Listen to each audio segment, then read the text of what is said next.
But if you're looking for a strongly Christian early 90s era Nine Inch Nails, boy do I have the CD for you.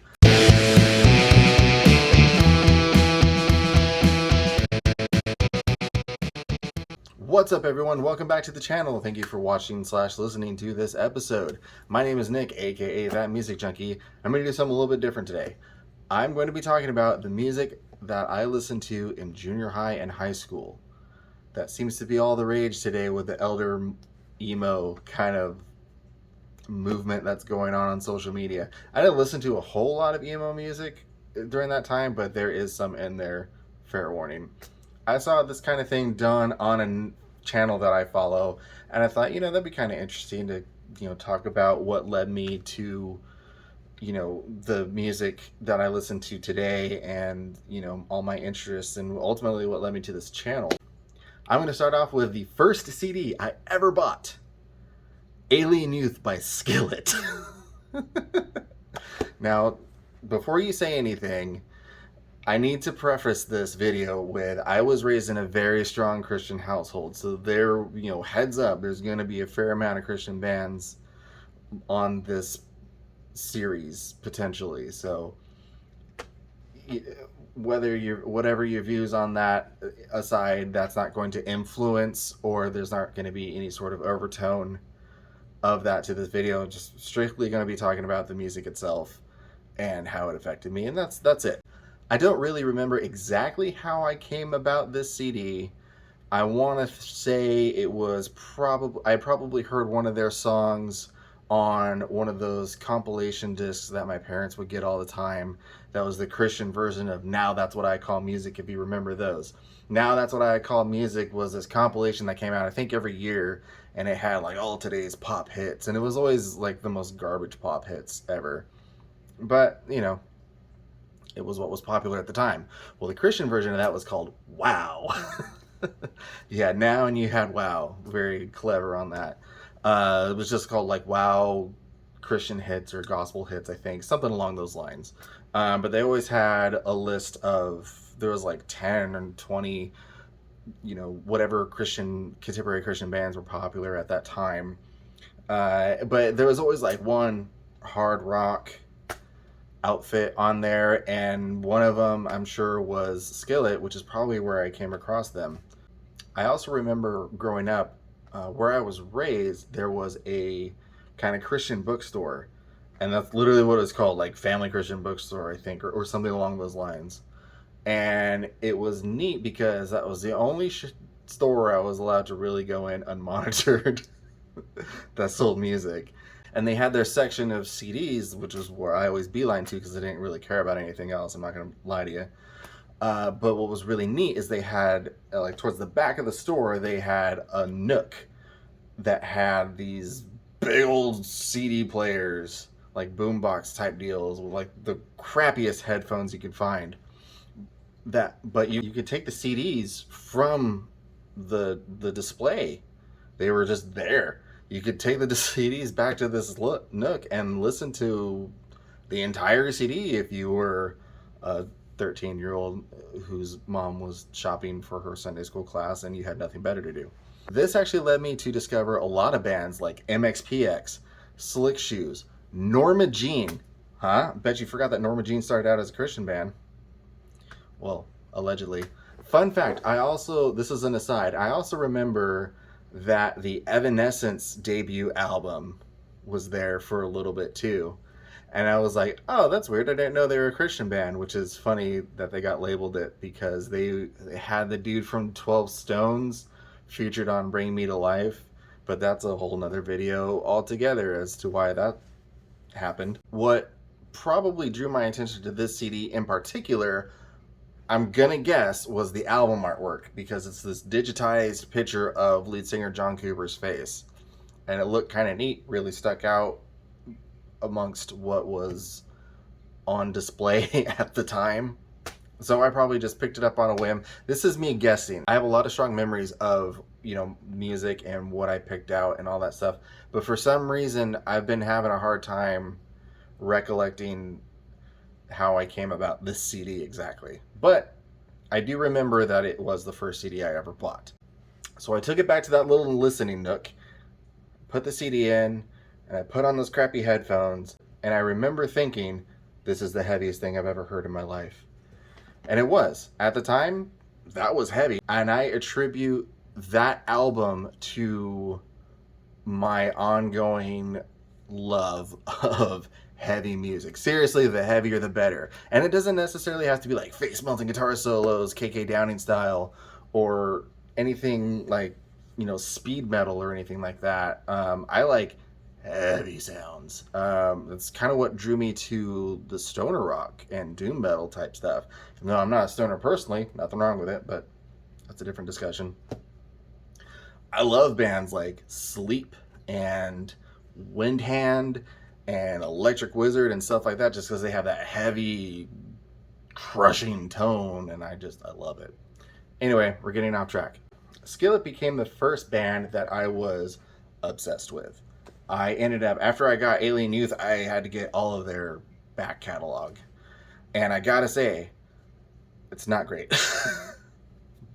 But considering the band's been around since like the mid to early 90s, and they're still going strong to this day, you gotta give it to them for that.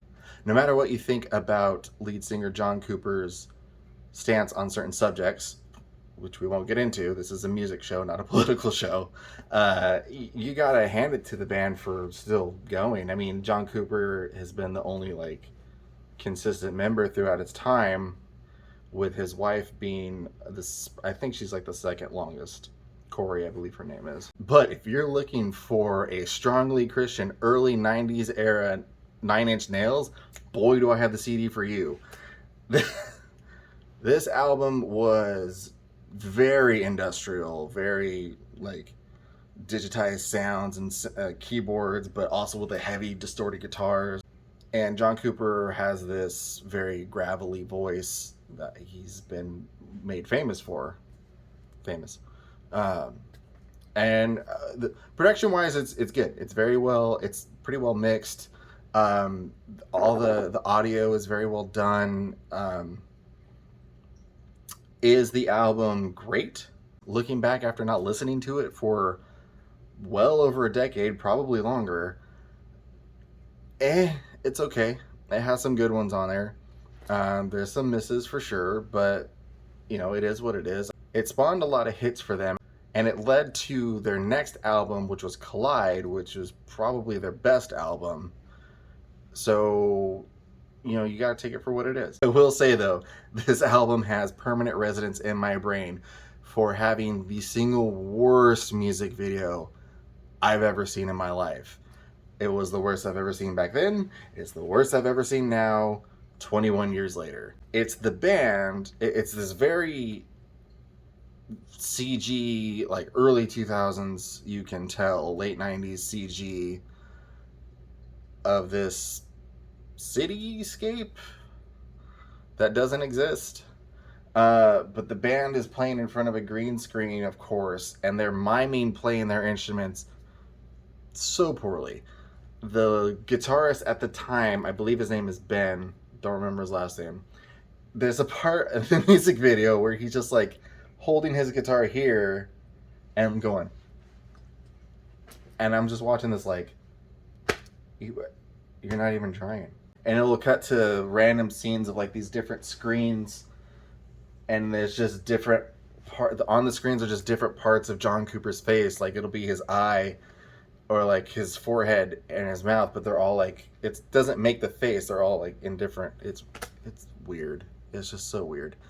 And the funny thing about it, it looks like something that a high school AV club in a Midwestern state put together after watching The Matrix. It's something.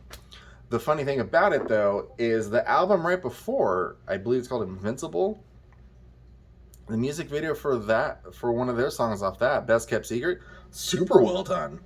It's, great cinematography for the time. It's well shot, it's well edited.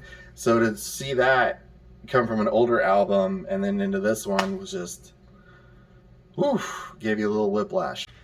I still listen to a lot of music that I listened to in high school. and it's one of the things that led me to start this series. Skillet's Alien Youth, probably going to stay in the archives. It's just, if I'm being honest. I'm not knocking the band. Their stuff that they put out now was not my favorite. In fact, anything after Collide, I kind of stopped caring about, because I think it's with their 2009 album Awake is when they kind of started leaning full on into the butt rock sound, and it's not my thing. I don't dig it, but kudos to them. I'm not dragging on Skillet in any way. Just, they've found their niche, they've found their success, and I'm happy for them. That's great. I've just moved on personally, but hey, if you like them, more power to you. I'd actually love to hear your or read your comments, I should say, below. If you are familiar with this album, please let me know what you think. And for the love, do yourself a favor. If you want a good laugh, look up this music video. I'll see if I can add it in somewhere behind me, or that's the beauty of having a backdrop, because I can do stuff like that. I'll see if I can add something in. It's just, there's no words. I'm not doing it justice. But that's it for the video. Thank you so much for watching. Let me know what you think. If you want to see more of this, I have several more of these planned, because I listened to a lot of stuff in junior high and high school. So I love to, see what you think. Let me know. If you like this show and you like the things that I do, head on over to thatmusicjunkie.com. If you like the show and you like the things that I do, head on over to thatmusicjunkie.com. You can read articles that I've written about album Teespring store on there. I also have a Patreon.